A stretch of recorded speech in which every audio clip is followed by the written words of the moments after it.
The Buka Rugby Football League successfully concluded round 5 matches last Saturday at the Hujena Sports Oval. While the competition features both under-20 and senior men's divisions, exciting plans are underway to launch a women's competition in July, with 4 teams already confirmed to participate. Edward Passam reports from Buka. The under-20 division saw several tightly contested matches. In the opening game, the Hago Eagles defeated the Kubo Roosters 4-0, securing the win via an unconverted try in a defensive battle. This was followed by a similar result in the second match, where the Noro Peace Panthers sat out the Haku Hawks with a 4-0 victory. In the third match, the Palamona brothers proved too strong for the Halia Moroks, winning 10-4. The Kuskus Katas dominated the fourth match, leaving the Yeta Barbarians scoreless with a 10-0 result. The fifth and final under-20 match was a grueling affair, but the Malasang Warriors eventually emerged victorious, edging out the Selao Cowboys 6-4.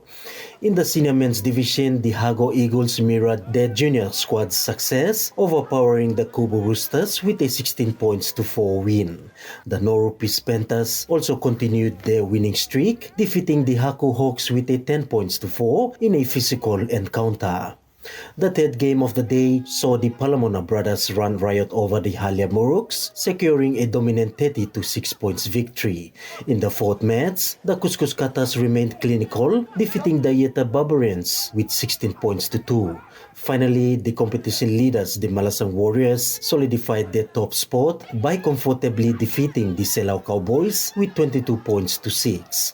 BRFL Games Manager and Treasurer Terence Kenati highlighted that the league has been revived this year following a 6-year absence. He noted that while the comeback has been challenging, the progress is clear. Kenati is appealing to local leaders and business houses to provide support to ensure the league's sustainability. Let us bring him out all sponsors finish. Hopefully, take no good this month to now. I'm junior, mating league bagat liklik fundraising lo start one time lo assist lo liklik all expenses. So suppose you look him notice of fly ako out lo one time please come na support em lo good club lo rugby na good club lo Yumi lo youth especially sa toli take part lo this la so that Yumi can make him this la season good.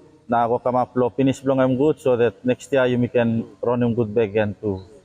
The BRFL is officially affiliated with the PNG Rugby Football League, providing a vital pathway for local talent to progress to the higher levels of the sport. Edward Passam, NBC National Sports, Buka.